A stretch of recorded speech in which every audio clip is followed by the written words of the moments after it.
Alors, pour vous présenter de nouveau, d'une nouvelle manière et en continuité ce plateau de fréquences, d'élixir, dans ma compréhension, quand je l'ai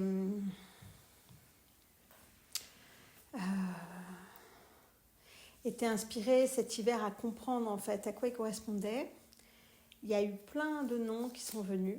C'était vraiment surprenant à quoi ils étaient destinés en fait. Je ne sais plus exactement, mais enfin j'avais sur un des cahiers, j'avais fait une liste et il y avait un moment, je l'ai rajouté, j'ai eu 20 noms différents, quoi, détermination. C'était très compliqué pour moi de me dire, mais c'est pas possible, pourquoi il y a autant de noms qui tous m'apparaissaient pertinents. Au moment où je les recevais, c'était pas comme je cherche et je dis au pif, c'est à un moment, il y avait, c'est ça. Donc je notais, et puis c'est ça. Là, mais c'est incroyable qu'il y ait autant de choses qui sonnent et qui arrivent. Et donc j'étais après, comment je globalise pour trouver un seul nom générique. Et donc là, pour le moment, puisque c'est encore work in progress, pour moi aussi, ce plateau d'élixir là, donc c'est les élixirs de réalisation.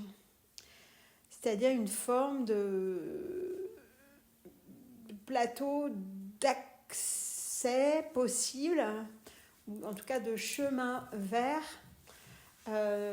notre capacité créatrice, notre capacité à assumer consciemment qu'on a une capacité créatrice dans la construction de notre expérience et de l'expérience du monde.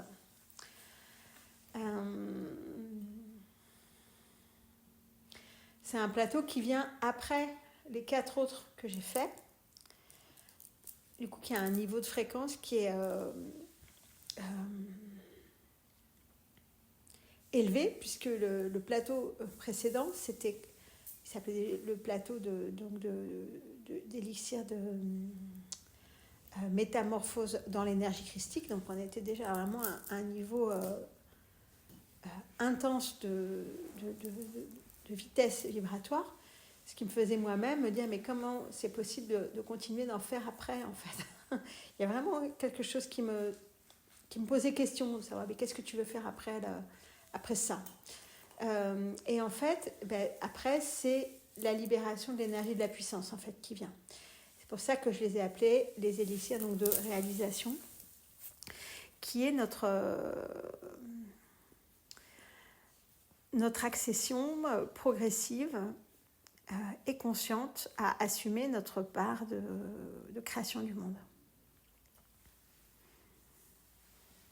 De mon point de vue, on est déjà partiellement créateur. On est à la fois en tant qu'être humain,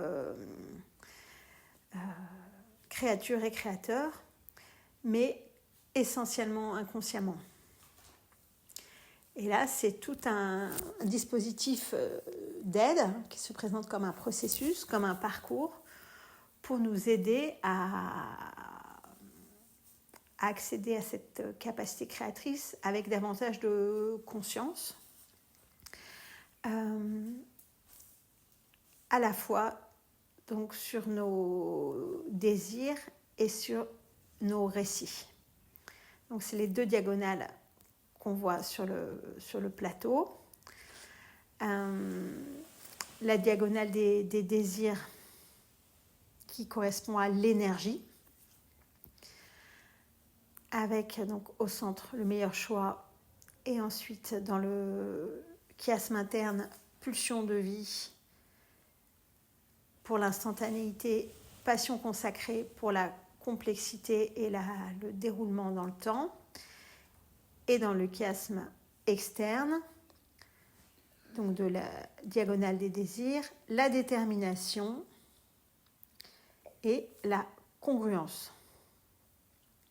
Je vais revenir après sur les chiasmes internes et chiasmes externes. C'est déjà là pour vous les présenter par diagonale. L'autre diagonale, donc la diagonale de l'énergie, diagonale des désirs, diagonale de ce qui va nous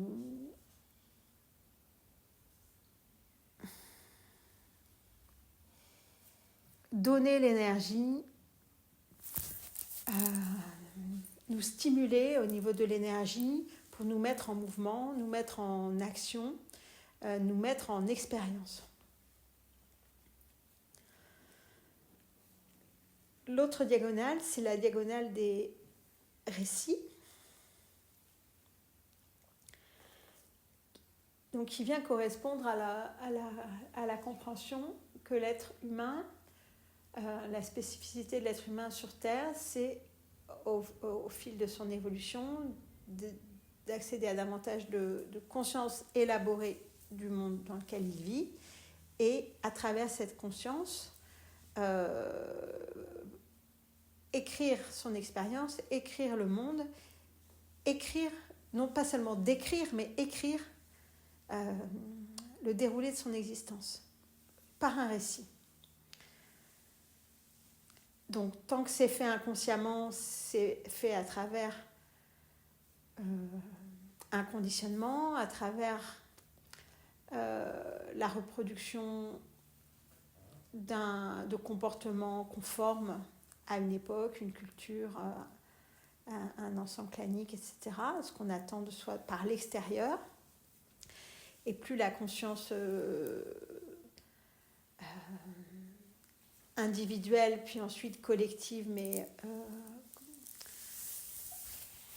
se redéfinissant à travers la présence, donc à travers le déroulé en cours de l'expérience, va générer une autre qualité de récit, beaucoup plus actuelle. Et ça, c'est l'objet donc, de cette diagonale des récits, d'arriver à nous faire parvenir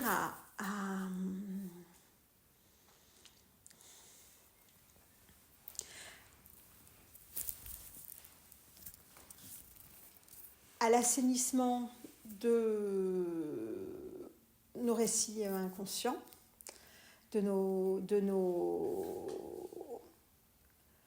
à la mise en lumière des référentiels qui nous déterminent, et à la capacité petit à petit d'ajuster nos récits afin qu'ils soient de plus en plus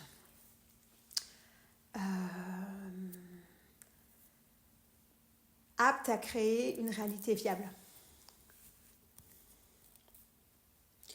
Donc dans le chiasme interne, cette diagonale des récits, c'est le réel objectif qui est dans l'instantanéité, donc confrontation au contexte, principe de réalité,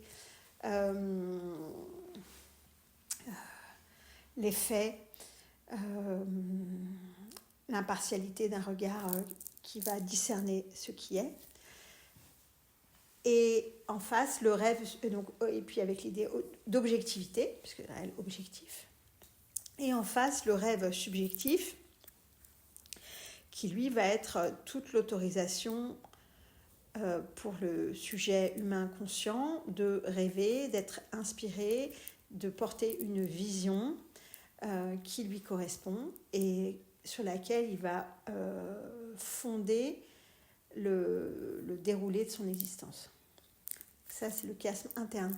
Et le chiasme externe, avec cette diagonale des récits, est encadré par deux piliers. D'une part, le sens éthique, qui va venir soutenir la qualité, la qualité dans le respect des lois du vivant et l'intégrité du récit. Et de l'autre côté, le logos créateur, de l'autre côté de la diagonale, le logos créateur qui, lui, c'est la parole puissante. Le logos créateur, c'est l'endroit où la parole est, c'est pour ça qu'il est dans la même ligne que la congruence, où la parole est suffisamment alignée à la vibration de l'être, qu'elle va devenir créatrice en nommant. Donc ça, c'est cette capacité qui est atteinte à ce niveau de plateau de jeu quand l'ensemble est intégré. Il y a 2 autres fréquences qui sont sur ce plateau et qui chapeautent l'ensemble, qui sont amour et vérité. Donc amour qui est compris ici comme l'énergie de vie. Donc on le retrouve du coup en lien avec la diagonale de l'énergie. Comme substance même de l'expérience universelle, non diffractée, non distorsionnée. Et l'autre pilier source, c'est les 2 piliers sources en fait, amour et vérité. L'autre pilier source, donc vérité, qui lui va venir chapeauter la diagonale des récits depuis une instance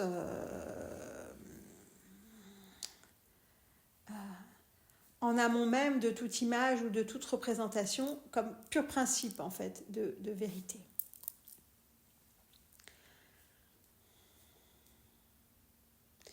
Au centre de tout le dispositif, il y a le meilleur choix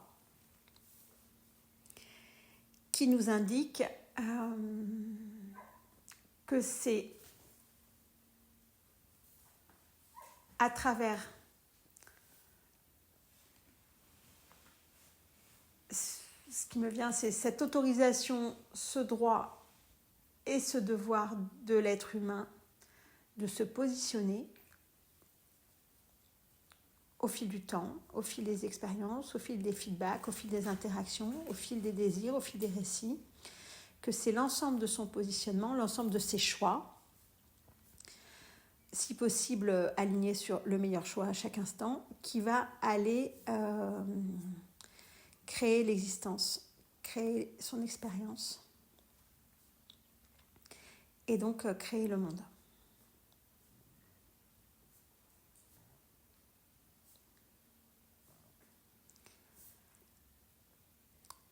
C'est un plateau de jeu qui est très exigeant qualitativement. En ce sens-là, il peut paraître complètement idéaliste par rapport à la réalité de ce qu'on considère comme la nature humaine et la condition humaine actuelle. Et en même temps, il est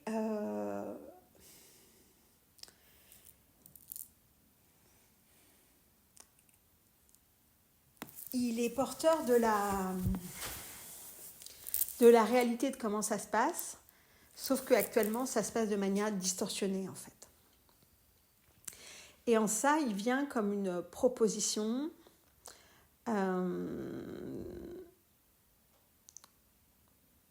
de profond, à la fois assainissement, rectification, simplification et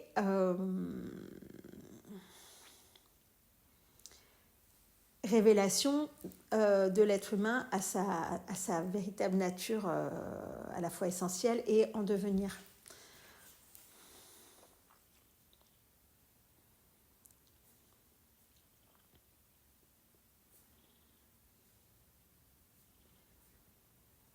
Tel que je le comprends actuellement, le chiasme du centre, donc le meilleur choix, pulsion de vie, réel objectif, rêve subjectif, passion consacrée, ils vont constituer notre expérience humaine sur Terre, avec le fait que les 4 noms qui sont posés pour la fréquence sont agrémentés de qualificatifs qui viennent les orienter. C'est-à-dire pulsion, déjà au centre, c'est pas le choix, c'est le meilleur choix, qui vient apporter comme ça une orientation, une détermination qui va aller orienter l'information énergie, puisque lui, il est à la croisée des chemins entre l'information et l'énergie. La pulsion, elle est qualifiée ici de pulsion de vie. Donc ça, j'en ai parlé dans énormément de textes. Pulsion de vie qui, de mon point de vue, doit être en haut de la pyramide par rapport à la pulsion de survie et la pulsion de mort qui sont à son service.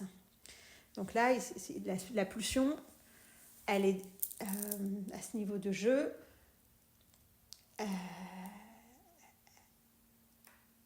Elle est appelée à s'aligner sur la pulsion de vie, c'est-à-dire nos pulsions de survie, nos pulsions de mort, qui sont beaucoup traitées dans les plateaux d'avant, préliminaires.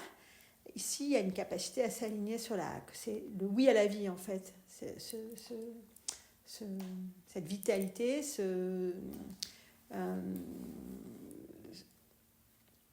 cette ardeur, cette ferveur de vivre. Elle est déjà consacrée en fait à la pulsion de vie. Alors j'emploie le mot consacré qui vient avec en face, mais il y a la qualificative qu'ici il s'agit que toutes les pulsions en fait de l'être. Je dis toutes les pulsions parce qu'on va avoir la congruence ici qui va nous permettre qu'il y ait une continuité, comme on l'a vu avec le fascia tout à l'heure, la continuité à l'intérieur de notre corps. Qu'en fait l'ensemble des pulsions, qu'elles soient même pulsions de survie ou pulsions de mort, parce qu'elles existent, il ne s'agit pas de les nier, mais qu'elles soient toutes en fait, au service de la pulsion de vie. Ça, c'est le premier niveau. Le deuxième niveau, donc, c'est réel objectif. Donc là, le nom, c'est le réel, la réalité, le principe de réalité, en fait, qui est posé là, pour employer d'autres termes, avec l'adjectif qui le qualifie, qui est objectif. Alors, il y a un énorme débat sur l'objectivité et la subjectivité en philosophie, que je ne vais pas trancher là aujourd'hui, mais en tout cas la notion qui est avancée ici, c'est une capacité qu'on peut avoir, parce que là on est sur la diagonale du récit, à trouver une zone impartiale, une zone distanciée, détachée, qui peut avoir une vision globale suffisamment neutre pour observer un contexte en s'en détachant au niveau affectif, au niveau qui est sans réaction, etc., pour avoir un regard impartial qui va permettre de se confronter aux limites, aux contingences de l'existence qui sont bien réelles sur Terre, dans des corps de matière conditionnés par le temps, les éléments, les rythmes corporels, les interactions avec autrui, etc. Donc le réel objectif, il va nous servir en fait tout le temps de feedback pour ajuster notre création. Il va nous permettre comme ça d'avoir un rebond dans l'instant qui va être là, qui va rythmer en fait, de la même manière que la pulsion c'est un rythme, c'est une pulsation, et bien le réel aussi, ça va être le rebond comme ça qui va nous permettre de ne pas nous égarer et de pouvoir et de pas partir complètement dans des fantasmes et dans de l'illusion, mais d'aller se confronter véritablement à l'incarnation. Alors, pour continuer les qualificatifs, donc en face du réel objectif, on a le rêve subjectif. Donc là, il y a tout le jeu entre objet et sujet, avec l'importance que le rêve, puisque c'est là, lui, le nom, et puis le substantif, et puis le subjectif qui est le qualificatif, le rêve soit celui de l'être humain présent, conscient, puissant, donc sujet de son rêve, acteur de son existence principal, protagoniste de sa vie, et donc suffisamment engagé vis-à-vis de sa propre vie pour accepter d'être porteur de son rêve, c'est-à-dire de ne pas être le pion du rêve d'un autre, ni l'imitateur du rêve d'un autre, ni le poursuiveur d'un égrégore du passé ou de la mode du moment, mais porteur d'une individualité suffisamment construite à ce niveau des plateaux pour avoir une capacité d'autodétermination et une capacité de s'autoriser à se laisser inspirer par son rêve, sa vision, comme principe directeur et motivant Et à travers le rêve, il y a aussi toute la notion là, on n'est plus dans l'instantanéité, on est dans l'endroit complexe d'un déroulé, le rêve comme un récit qui va se dérouler, se déployer dans le temps, avec une vision donc, qui peut être avec court terme, moyen terme, long terme, et puis avec donc des projets, des projections, des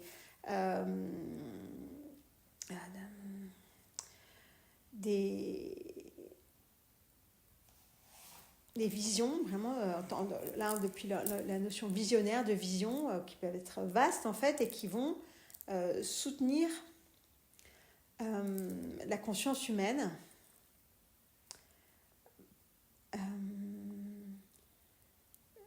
vers un renouveau en fait, vers un renouveau du rêve, un renouveau de la vision. Et ça s'accorde vraiment très bien avec actuellement le passage de Neptune en Bélier, ça fait 165 ans qu'il n'y était pas passé, et en fait en passant en Bélier, Neptune, il arrive avec un nouveau rêve pour les humains. Donc le rêve subjectif, là, il vient vraiment appuyer aussi ce moment de Neptune et nous dire que c'est un moment propice pour nous tous et toutes pour se laisser inspirer d'une vision renouvelée. Donc la passion consacrée dans ce premier chiasme central.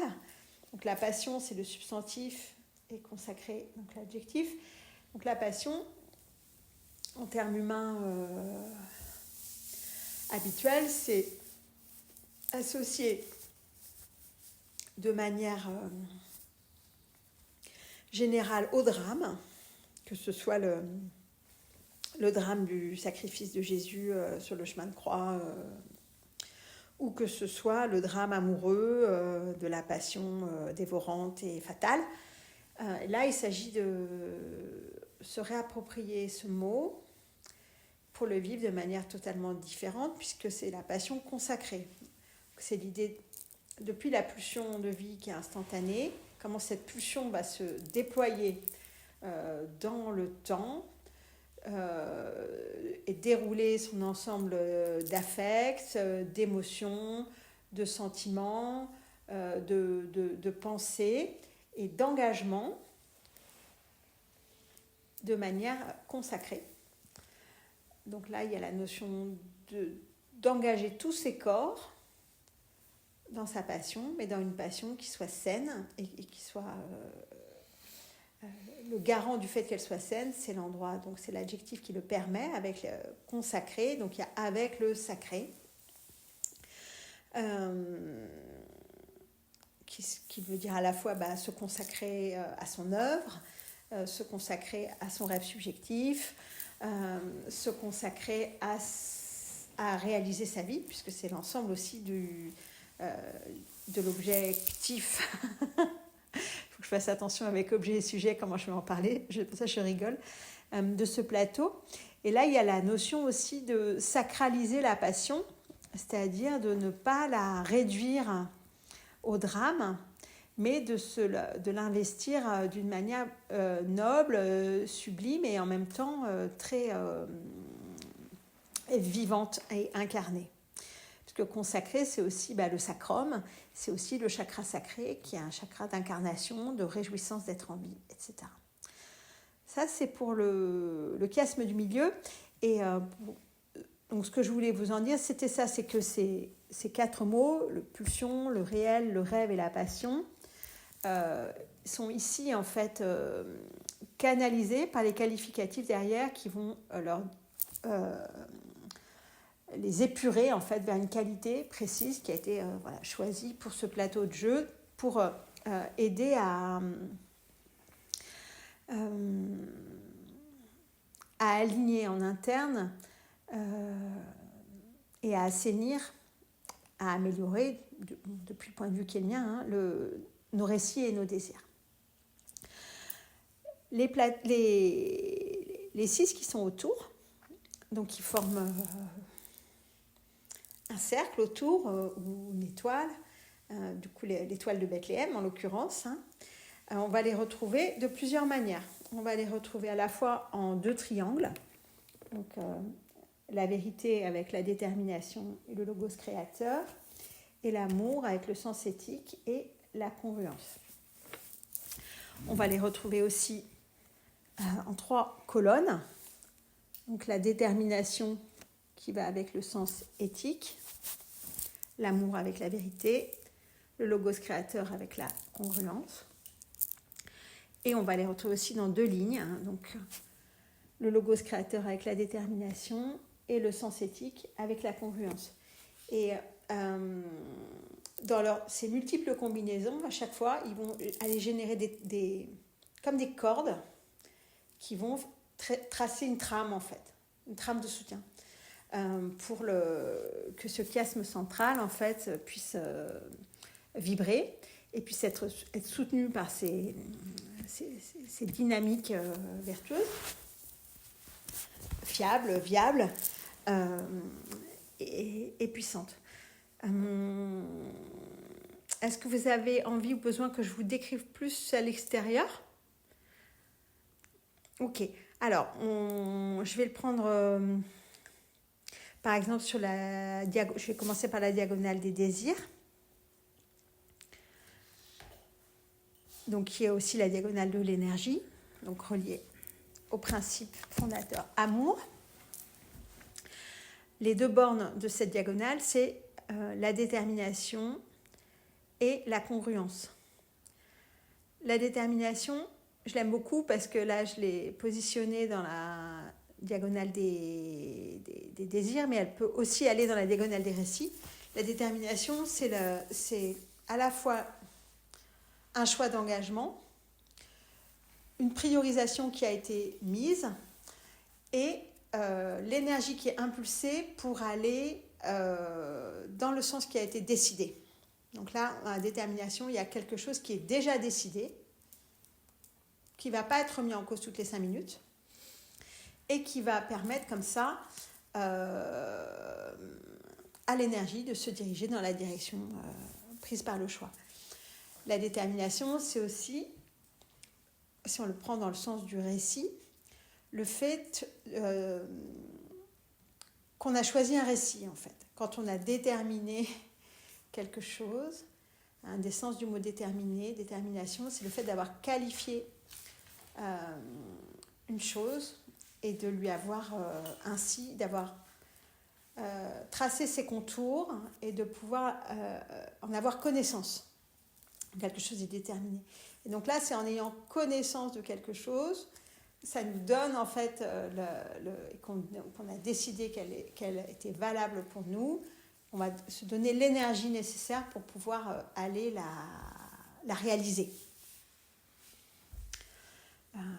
Du coup, ça va nous servir de borne d'un côté sur la diagonale de l'énergie des désirs, et de l'autre côté, on a la congruence, donc qui peut avoir comme synonyme approchant le plus près, c'est la cohérence. Pour moi, la congruence, en plus de la cohérence, il y a l'idée vraiment importante de la continuité. La congruence dans un corps, quel qu'il soit, c'est la continuité entre les parties, en fait. On parle souvent au niveau psychique de zone de dissociation, par exemple. La congruence, c'est une association, c'est-à-dire qu'il y a une association de parties différentes qui ne sont pas semblables, qui ne sont pas des hologrammes les uns des autres, mais qui vont être reliées par un flux continu qui va permettre que l'ensemble soit irrigué d'une information commune, d'une énergie commune. C'est en ça, par exemple, tout à l'heure, la méditation voyage avec le fascia, et c'est l'exemple vraiment fort aussi de par où circule la congruence dans le corps humain, par exemple, où il va aller enrober et mettre dans le même bain et dans le même fil de tenségrité des organes, des tissus qui sont très différents, avec des fonctions très différentes et des organisations très différentes dans le corps. La congruence, elle va permettre une forme de plénitude, elle est aussi liée avec l'intégrité, et puis elle va permettre qu'il y ait une fiabilité, en fait, une fiabilité et une viabilité. La congruence, il y a quelque chose comme ça où on peut aussi l'appeler de manière plus habituelle un alignement entre la parole, la pensée, les actes, par exemple. Ça, c'est une vertu de la congruence. Et là où c'est important aussi par rapport à notre plateau, c'est que la congruence, elle ne supporte pas le mensonge, par exemple. Il y a vraiment quelque chose qui demande le vrai, qu'on va retrouver avec la vérité.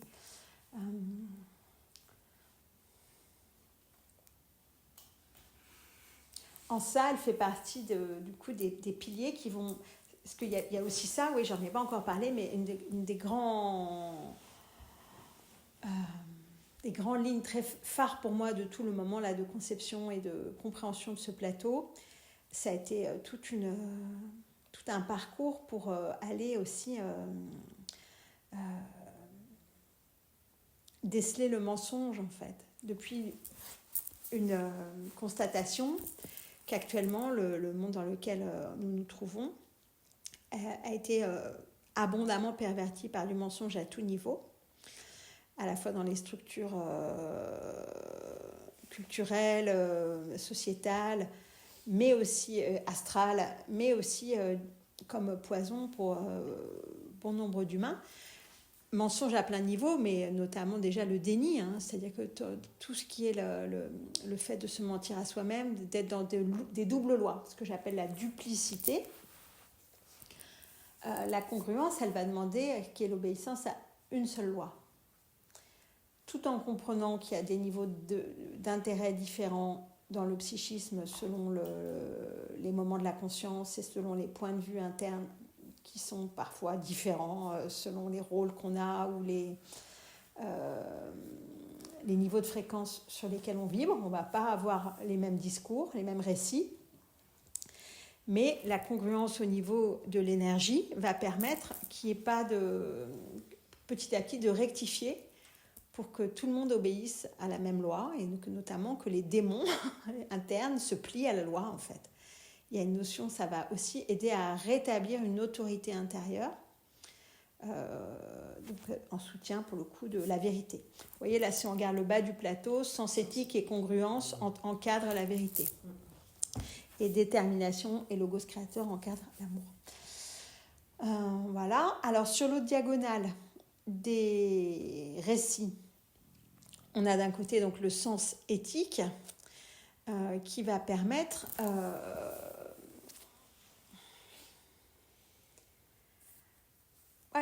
une très forte exigence en fait de qualité.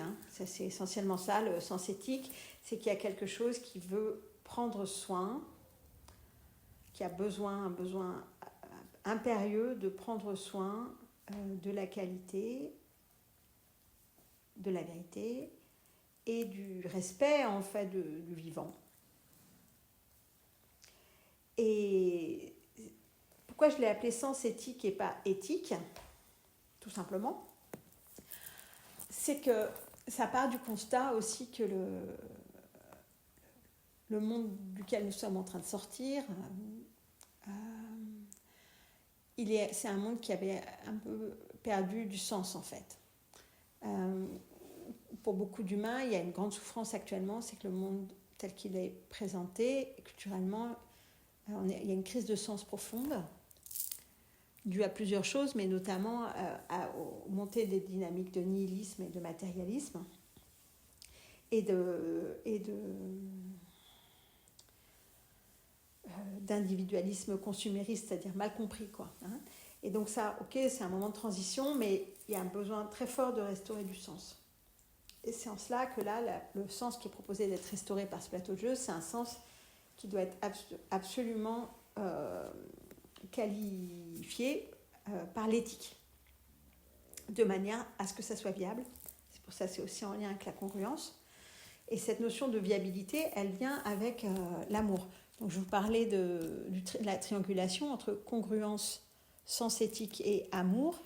La triangulation, elle est en ce sens que ce sont ces trois-là détermine la viabilité, en fait. C'est-à-dire la possibilité d'aller sur quelque chose de réel, de fiable, énergétiquement viable, en fait. Je ne sais pas si c'est très clair. Je le sens, mais je ne sais pas encore exactement vous l'exprimer avec des mots.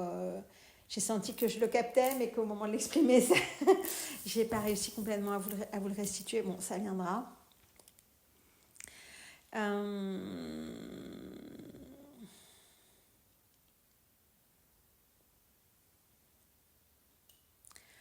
Et donc, comme borne pour la diagonale des récits, le sens éthique, c'est qu'il va permettre aussi d'aller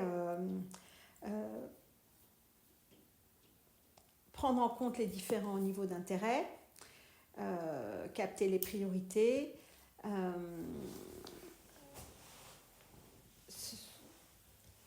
les différents niveaux d'intérêt, non seulement à l'intérieur de soi, mais aussi de prendre en compte les différents niveaux d'intérêt dans le collectif, dans le monde, avec les autres, avec les règnes, avec la nature, avec les autres cultures. Hein. C'est quelque chose qui va permettre comme ça de s'intégrer, de s'insérer dans l'ensemble,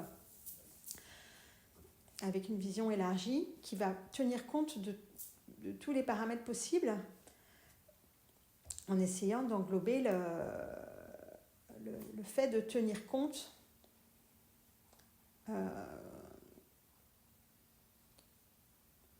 que chaque partie soit améliorée et soit soutenue dans cette dynamique de sens, en fait. Et qui va aussi chercher et aider surtout dans les récits à trouver du sens à ce qui se passe, à trouver un sens éthique à ce qui se passe, de manière à aider à trouver les chemins en partant du réel, de l'absurde, du mensonge. Le sens éthique va nous aider à trouver des chemins pour assainir le récit et ne pas se désespérer d'un état qui, au départ, est potentiellement dégradé, perverti, je ne sais pas, on peut l'appeler comme on veut. Mais là, le sens éthique nous dit, mais en fait, tout va bien, on va trouver le chemin, en fait. Il y a quelque chose de porteur d'espoir. Et d'indication de par où passer, en fait, pour restaurer l'amour et la vérité, puisque c'est vraiment eux les deux piliers fondateurs du plateau. Et de l'autre côté, on a le logos créateur, donc dans l'autre borne de la diagonale des récits, donc qui est un endroit très puissant du plateau, l'endroit peut-être le plus puissant du plateau en termes de responsabilité créatrice humaine, qui est l'endroit où, à travers notre récit exprimé, notre expression, notre parole, notre verbe intelligent et vibrant, quand il est à ce niveau-là de conscience, il va avoir un impact, en fait, sur le monde, sur le réel. Et c'est pour ça qu'il est aussi, non pas contrebalancé, mais il est mis en soutien, il est soutenu par le sens éthique, aussi pour créer du viable, hein, du vivant, du beau, du sain, etc. Donc le logos créateur, il vient nous proposer d'accéder à l'expérience puissante, en fait. À la puissance, donc, non pas au pouvoir sûr, on en a parlé souvent, hein, non pas au pouvoir sur les autres, sur le monde, pouvoir destructif par excellence qui serait issu de la pulsion de mort, mais au pouvoir de créer des formes, de créer du beau, de créer du vrai, de créer du vivant. Ça va au-delà du verbe, dans le verbe tu entends la pensée aussi, avant même le verbe. Eh bien alors, si tu veux, la pensée avant même le verbe, comme on a la congruence, on a la continuité entre. Et là, effectivement, dans l'idée du récit, il y a toute une zone dans le récit il y a un déroulé dans le temps. On se rappelle que là, on est sur quelque chose de complexe, là, sur quelque chose d'instantané. Et donc, il y a tout un déroulé dans le temps qui fait que la pensée et les émotions, les affects, les compréhensions, les idées, ils vont faire un chemin jusqu'à trouver une expression, une énonciation, une proclamation, pourquoi pas, une évocation, une invocation.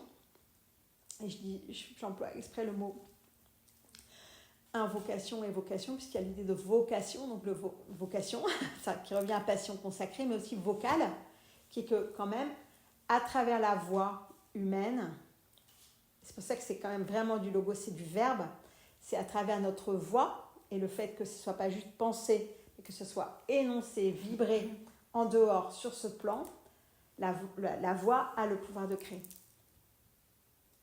Il y a un niveau supplémentaire entre juste je pense et le moment où j'ai suffisamment modelé ma pensée pour être capable de la synthétiser en une expression que je vais pouvoir offrir en vibration à travers le son. Là, il y a quelque chose de supplémentaire en fait par rapport à une pensée. Et on parlait de la création. Est-ce que ça peut pas passer aussi par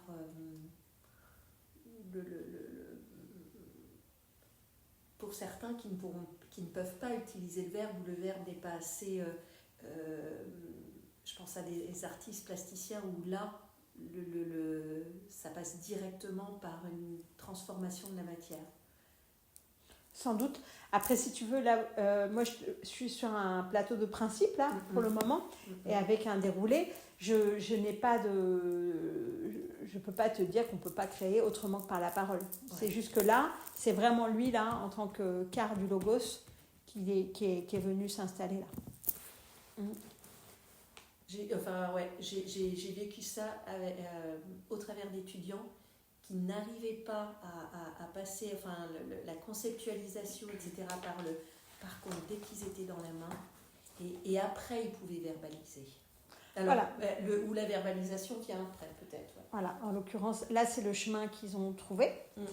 Et de toute façon, ce plateau-là, c'est un plateau d'être humain en devenir, en fait. Hein? Mais depuis la compréhension que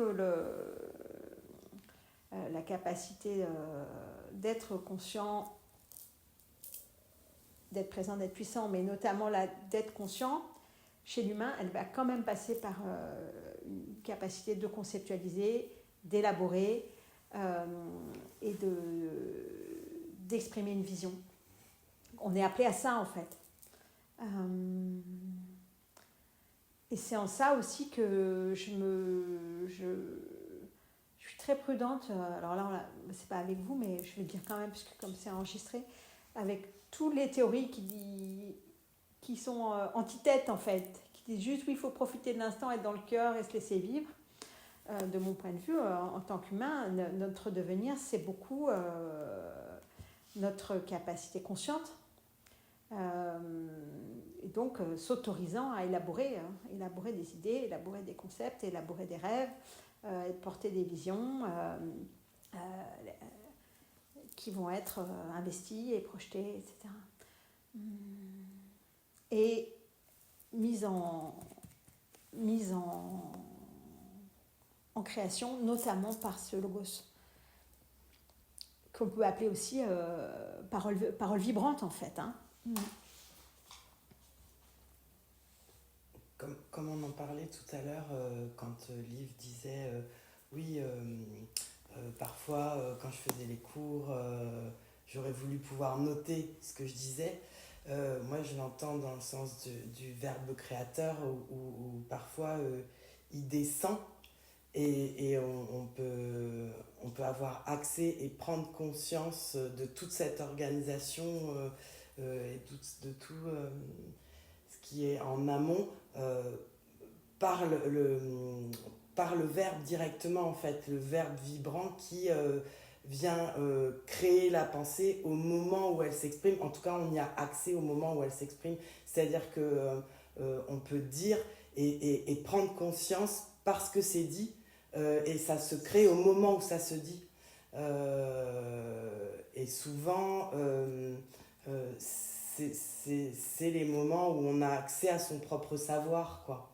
Parce que ça passe pas par la pensée, et pour autant c'est très organisé, c'est très...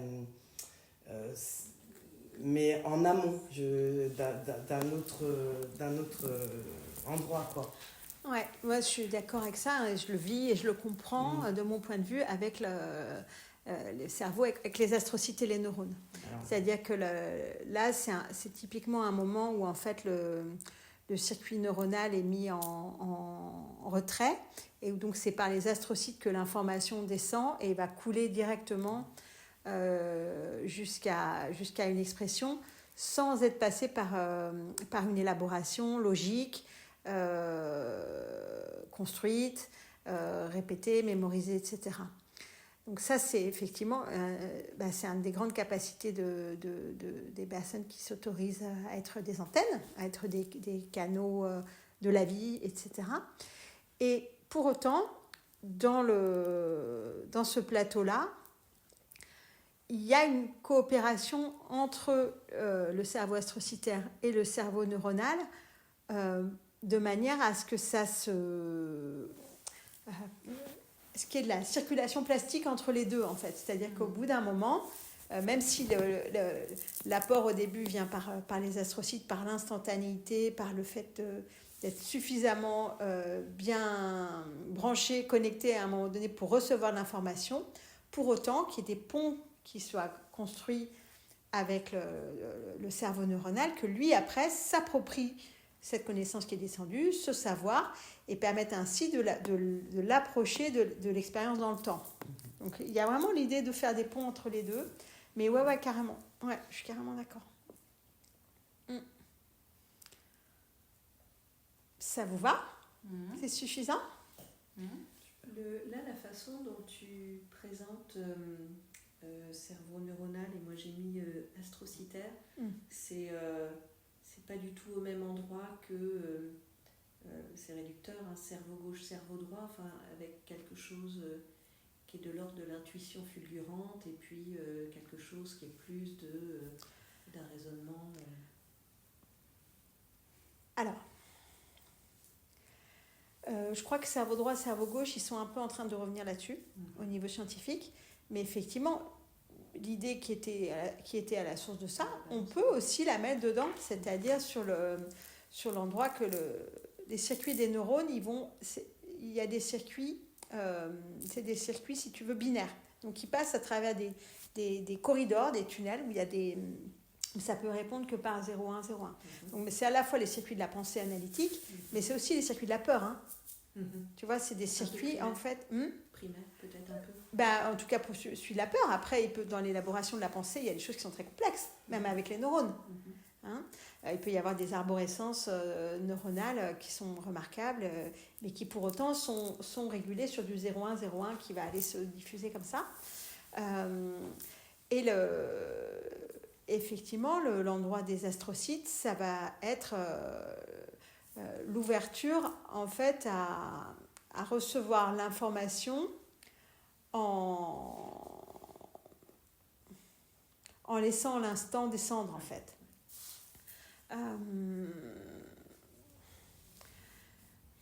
C'est pour ça que je parle tellement souvent de disponibilité. De se mettre dans la disponibilité. Depuis cet endroit-là, il y a quelque chose qui s'ouvre et qui n'est pas entravé par les mémoires.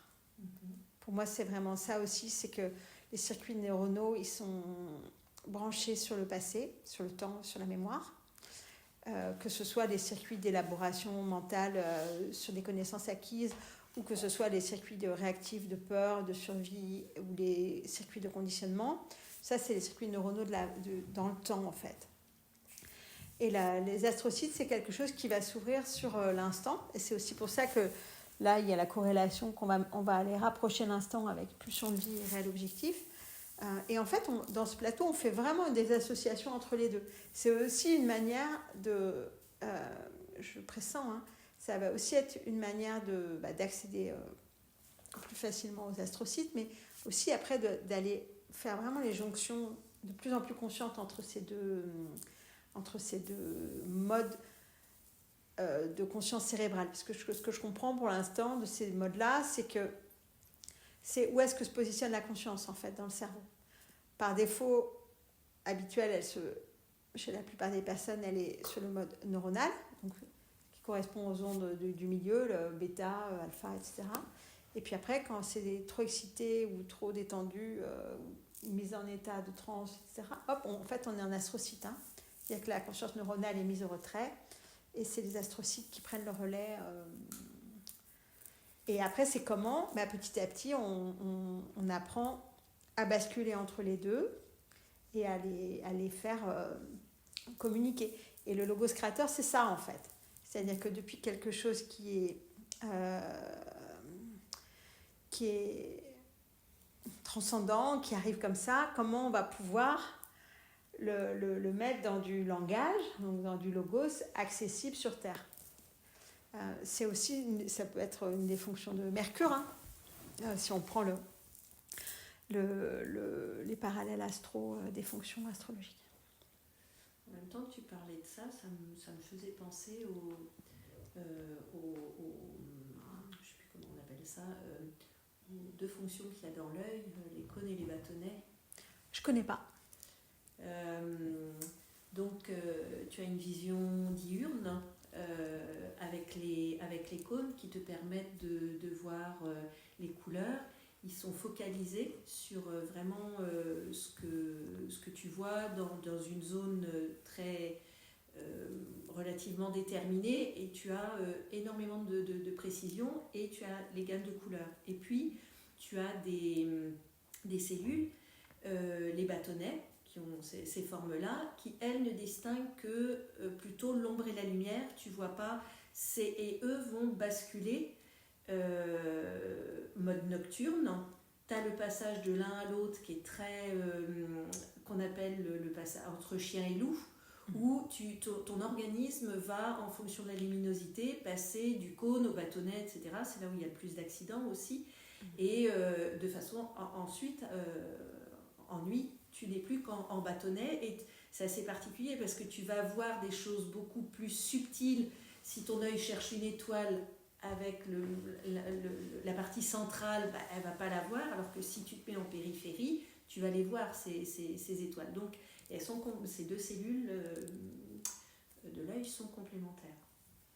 Ah ouais, merci, mais je ne connaissais pas du tout. Et ça me fait carrément écho avec les astrocytes et les neurones, notamment au niveau là actuellement des recherches. En fait, les chercheurs, ils ont axé depuis un siècle et demi beaucoup sur les neurones, parce que comme on était branchés surtout sur le neuronal, ils ont été à même de trouver des appareils de mesure qui captent en fait l'électricité dans les neurones, donc des appareils binaires. Toute l'informatique binaire, en fait, c'est issu du cerveau neuronal. Et donc, ils se sont dotés d'appareils de mesure pour aller vraiment découvrir ça. Et en fait, ils ne comprenaient pas le fonctionnement des astrocytes.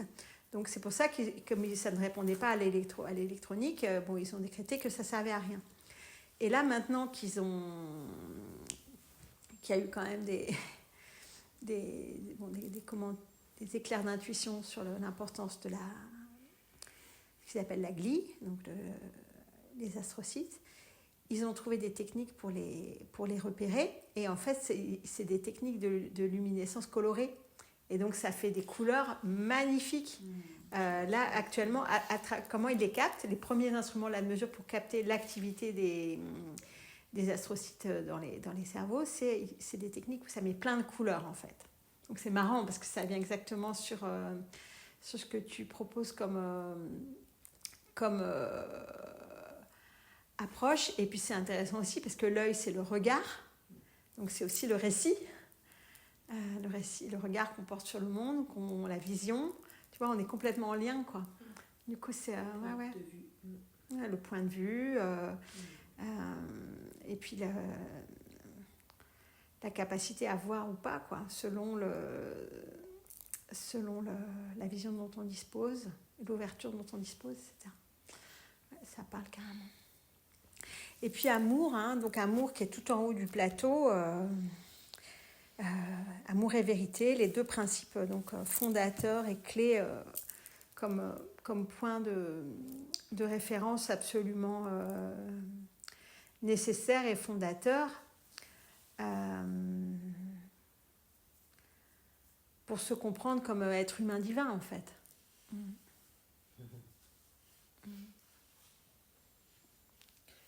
Tu dirais par rapport à ton précédent plateau où tu disais que voilà, c'était, j'ai retenu le terme christique, que là on est sur l'étape divine que tu... Enfin...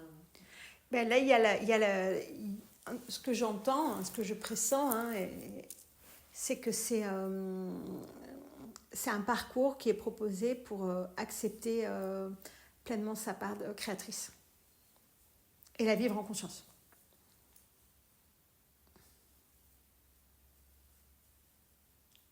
Est-ce que, peut-être surtout par rapport à Logos créateur, dans ce verbe, concrètement, il y a quelque chose qui est de l'ordre du ralentissement quand même. Pour, à la fois, il y a peut-être la fulgurance de recevoir, et toi tu le manifestes comme ça, en tout cas, où le verbe peut directement jaillir,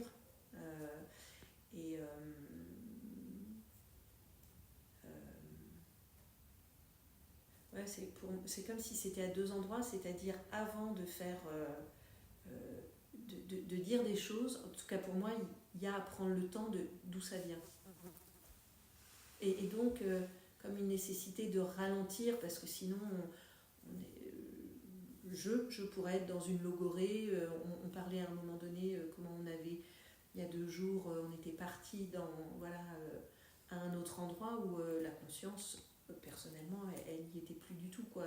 Et elle est loin d'être très présente, mais pour moi, ça me demande un ralentissement très grand pour éviter de... Moi, j'ai pas le même regard.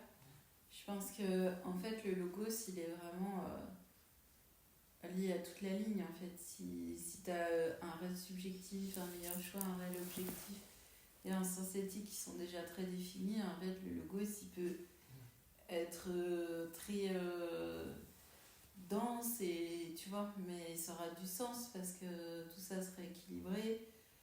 Entre eux, ça se répond, ça se crée, tu vois. Et en fait, tu peux beaucoup parler, mais si c'est en amont très clair et très structuré, en fait, avoir beaucoup de sens et apporter beaucoup de matière et créer beaucoup de choses, en fait. Moi, je vois ça comme un jaillissement qui part d'un travail sur toute la ligne, en fait.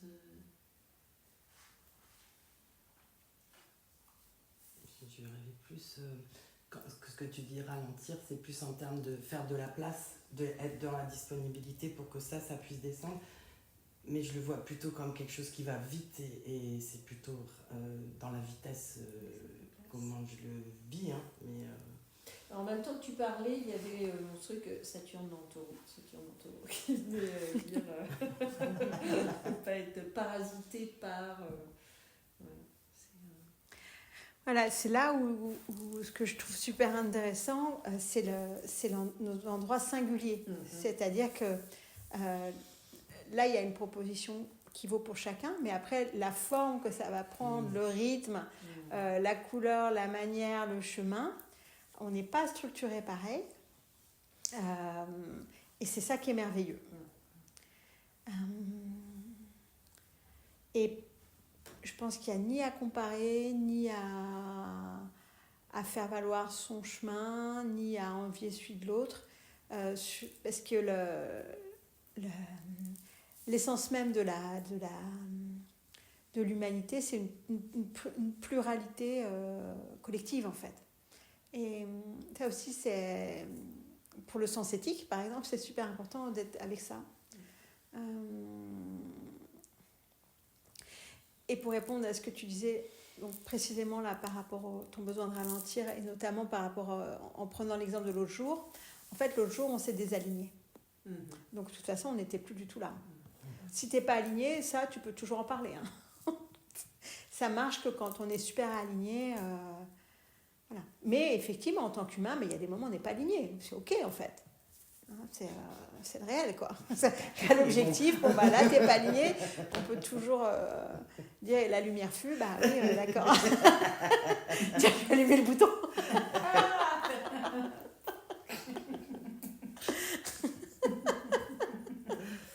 Ça restera, je pense, cette anecdote. OK, c'est bon? Ouais, super. Merci.